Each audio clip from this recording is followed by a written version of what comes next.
Hey there, it's Jerome Stone. Welcome to the fifth in the series on how to meditate. In today's session, what we're going to do is we're going to learn how to work with our thoughts. Now, this isn't about trying to push our thoughts out of our mind. It's not trying to get rid of thoughts, because many people think that in order to meditate, we have to somehow try to force thoughts out of our mind. Well, good luck with that, because just like the nature of ocean is to have waves rise, right? The nature of this thinking mind is to have thoughts rise. The problem or the difficulty happens when we start to follow after the thoughts. And so we think about a thought, and then we think about that thought, and we create a story, and then we think about our stories, and we create stories about our stories, right? And so learning to meditate isn't about getting rid of thoughts. What it is, it's about not getting distracted by the thoughts or anything that arises within our awareness, all right? Now, some people ask me, because a couple of people have emailed me and asked me questions. They say, well, are you working off of a script? Are there notes that you could share with us? And in fact, no. Sometimes I keep a little notepad down there, and I may actually look down at them occasionally. But in fact, I've done these practices and methods so much that I'm quite comfortable in just sharing with you. That being said, however, if I ever say anything that leaves you kind of confused or puzzled, or you don't really know, it doesn't make sense to you, or I've said something that just doesn't make sense, please let me know, because I really want you to get the very best content and the very best, what I'm going to say, practices that I can possibly give you, all right? In fact, now when we get back to our thoughts, in fact, what we find is that actually as we learn to meditate and learn to be less distracted, our thoughts won't affect us as much, because meditation as its heart, and I've shared this before, at its heart, meditation is actually a state of non-distraction, where we're not distracted by thoughts or feelings or sensations. We're simply being present in the moment, and we aren't off creating stories about them, right? So the way we use thoughts as a practice for our meditation is, previously, what have we done? We've sat up straight, and we've actually used our breath. We follow the breath, and we follow the breathing, and we simply use the breath as an anchor of our focus and the anchor of our attention. Well, in the same way, we can actually use our thoughts. Now, we aren't thinking about our thoughts. We aren't making up stories. So, for instance, we wouldn't be sitting and watching a thought, and thought of car arises, and we go, oh, red car. Oh, nice red car. Oh, expensive red car, We're not going to go down that path. What we do is a thought of car arises, we simply allow it to arise and settle. We don't follow after it. It's amazing, because as we do this, we'll actually find that we're less distracted by our thoughts, right? Meditation is a state of non-distraction, right? So instead of me talking anymore, let's do a little practice, because I want to show you what I mean, and then I'll show you how to work with our thoughts, all right? So what we do is we just sit up. When we practice with our eyes open, because this is how we want to engage with the world, right? And all we're doing is we're just watching our breathing.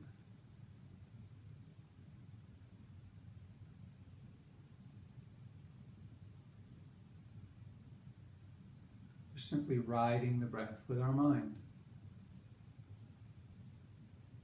And we're not thinking about, now I'm breathing in, now I'm breathing out. We're simply watching the breath as it rises and falls.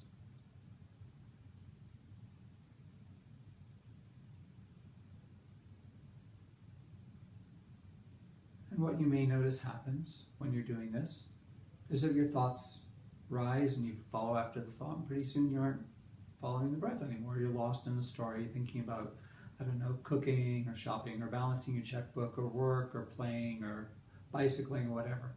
And so you simply come back to the breath. Well, in the same way, we're going to use our thoughts as the object of our meditation. So you might say, well, but how do you do that? How do you use your thoughts? Well, let's simply sit up straight, eyes open, anchoring our attention on the breath first,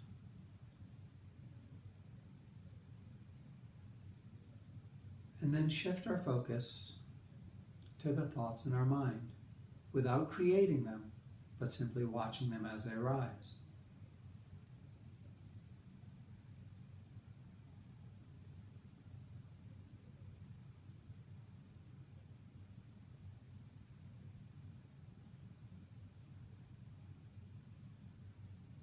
Now you may notice that after a while your thought arose and you ran after it this way, that way. So it's okay, no worries.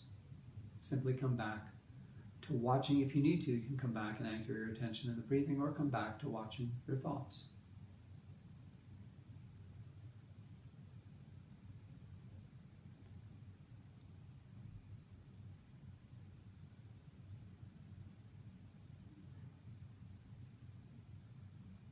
And what we may notice as we do this, and we get more practice with this, is two things may happen. The first thing is that it's almost like we're watching television or something. Our thoughts are, you get a little space or distance from our thoughts. It's almost like they're out there and we're just watching them as we would watch a television program. The other thing that might happen, and this can happen after you've practiced for a while, not necessarily advanced, but after you have some more experience, or it can happen when we're beginning, is that as we begin to watch thoughts, they actually kind of run away. They're almost shy. They disappear. And so we sit to watch our thoughts and no thoughts.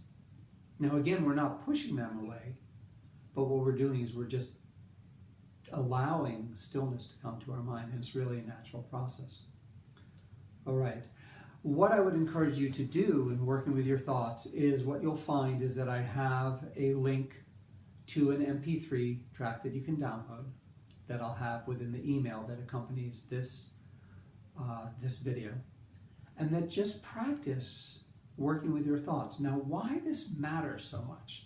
When we talk about stress and resiliency, and we talk about, getting stressed out or the way things affect us, if we aren't as affected by the thoughts that arise, so we're at work perhaps, and we're thinking, oh my gosh, I got such a heavy patient load or such a heavy workload, or wherever we are, and we don't run off with that, and we just come back to the present and the moment, what we may find is that we get a little less uptight. We're a little less, flustered. We're a little less anxious about what's going on.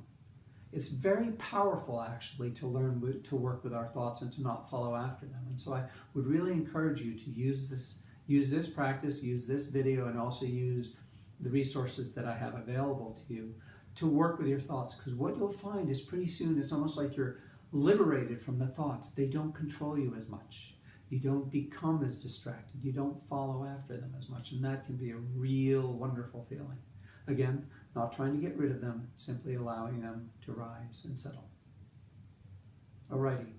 Now, one thing before I go is, beginning in the next few weeks, I'm going to have what I'm calling the Stress-Free Power Hour. And what that's going to be is an hour where I will host a call. And you can call in, you can actually use the internet, and you can just log in and come and show up for a group discussion. It'll be question and answer. If someone wants a topic discussed, I may discuss that. If you're having a particular issue with stress, with learning how to be resilient, with perhaps practicing mindfulness or meditation, that will be the time to do it.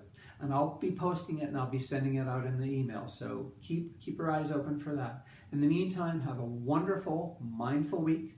I look forward to seeing you again next week. And as always, don't hesitate to reach out and connect with me if you have any questions or if there's any way I can support you. Take care.